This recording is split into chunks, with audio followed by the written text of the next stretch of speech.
ఇలాంటి సంఘటన జరగడం చాలా బాధాకరం. దీన్ని భారతదేశంలో ఉండే ప్రతి ఒక్కరు కూడా తీవ్రంగా ఖండించాల్సిన అవసరం ఉంది.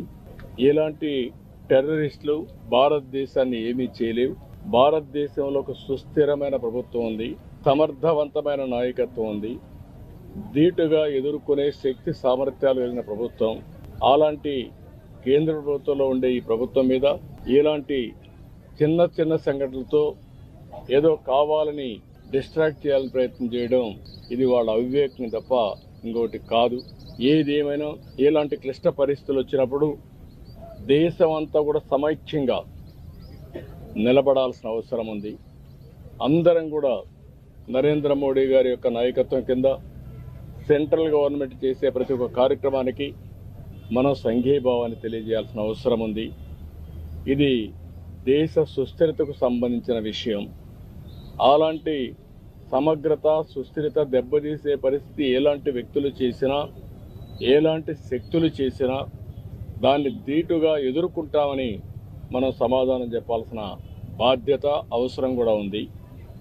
అందుకే ఈరోజు దేశం అంతా కూడా ఎవరైతే చనిపోయారో చాలా బాధేస్తుంది. వాళ్ళని మళ్ళీ తిరిగి తేలేం. మన రాష్ట్రంలో ఇద్దరిని పోగొట్టుకున్నాం. ఇక్కడే చంద్రమౌళి, అదే మరిగా మధుసూదన్ కావల్లో. వీళ్ళిద్దరూ కూడా మధుసూదన్ అయితే ఒక ఐటీ ప్రొఫెషనల్, ఈయనైతే ఎస్బీఐలో పనిచేసి రిటైర్ అయ్యి నాగమణి ఆయన వైఫ్తో కూడా కలిసి 3 కపుల్స్ వెళ్ళారు. వాళ్ళ బాధ చూసినప్పుడు ఎవరైతే ఆయన సిస్టర్లో ఇప్పుడు చూసాం, కుటుంబం కుంగిపోయే పరిస్థితికి వచ్చారు. ఏది ఏమైనా ఇలాంటి సమయంలో ప్రజల్లో చైతన్యం తేవలసిన బాధ్యత మనందరిపైన ఉంది. అందరం కూడా ఒకే మాటపై నిలబడాల్సిన అవసరం ఉంది. ప్రధానమంత్రి చేసే ప్రతి ఒక్క కార్యక్రమానికి సంఘీభావాన్ని తెలియజేయడమే కాకుండా మనం అందరం కూడా ఆయనకు పూర్తి సహకారాన్ని అందించాల్సిన అవసరం ఉంది. ఇది జరగాలంటే ప్రతి ఒక్క దగ్గర చైతన్యం తీసుకురావాల్సిన బాధ్యత మన పైన ఉంది.